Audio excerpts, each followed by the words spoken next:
சினிமாவில் வாய்ப்பு என்பது சுலபமில்லை. அதுவும் ஹீரோ வாய்ப்பு என்பது அவ்வளவு சுலபத்தில் கிடைத்துவிடாது. ஏனெனில் அந்த வாய்ப்பை தட்டிப்பறிக்க பலரும் காத்திருப்பார்கள். ஒரு படத்தில் ஹீரோவாக ஒரு நடிகர் நடித்து படத்தின் பாதியில் அவர் தூக்கப்பட்டு அதன்பின் வேறு ஹீரோ நடித்து படங்கள் வெளியானது கூட பல முறை நடந்திருக்கிறது. விக்ரமனின் இயக்கத்தில் விஜய் இரண்டாவதாக நடித்த திரைப்படம்தான் உன்னை நினைத்து. இந்த படத்தில் விஜய் சில நாட்கள் நடித்தார். ஆனால் கதை பிடிக்காமல் போனதால் இயக்குனரிடம் சொல்லிவிட்டு படத்திலிருந்து விலகினார்.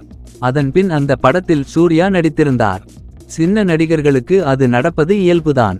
ஆனால் நம்மை தூக்கிவிட்டு வேறு ஹீரோவை போட்டு விடுவார்களோ என்கிற பயம் எம்ஜிஆருக்கே ஏற்பட்டிருக்கிறது என்று சொன்னால் நம்புவீர்களா? ஆனால் உண்மையில் அது நடந்திருக்கிறது.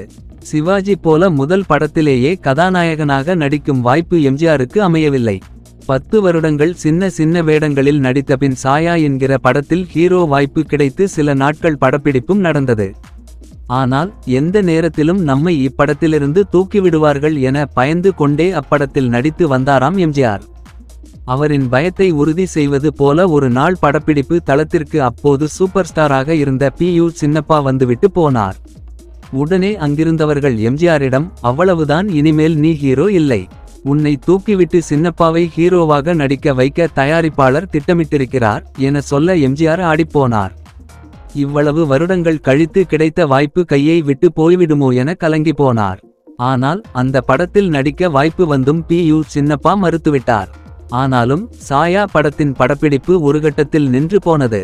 அதன்பின் எம்ஜிஆரின் மீது நம்பிக்கை வைத்து அவரை ஹீரோ ஆக்கியவர் இயக்குனர் ESA சாமி. ராஜகுமாரி என்கிற படத்தில் எம்ஜிஆரை ஹீரோவாக நடிக்க வைத்தவர் இவர். இந்த படத்தில் தியாகராஜ பாகவதரையும் பானுமதியையும் ஒப்பந்தம் செய்ய அப்படத்தின் தயாரிப்பாளர் தயாராக இருந்தார். ஆனால் எனக்கு எம்ஜிஆர் மட்டும் போதும், இப்படத்தை வெற்றி படமாக கொடுப்பேன் என சொல்லி படத்தை இயக்கினார் ESA சாமி. இந்த படத்தில்தான் கலைஞர் கருணாநிதி எம்ஜிஆருக்கு முதலாக வசனம் எழுதினார்.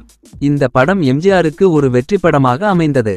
இதற்கு பின் நடந்ததெல்லாம் சரித்திரம். இந்த வீடியோ உங்களுக்கு பிடிச்சிருந்தால் லைக் பண்ணுங்க, ஷேர் பண்ணுங்க. இதே போல் வீடியோக்களை உடனுக்குடன் பார்க்க நம்ம சேனலை சப்ஸ்கிரைப் பண்ணுங்க. நன்றி.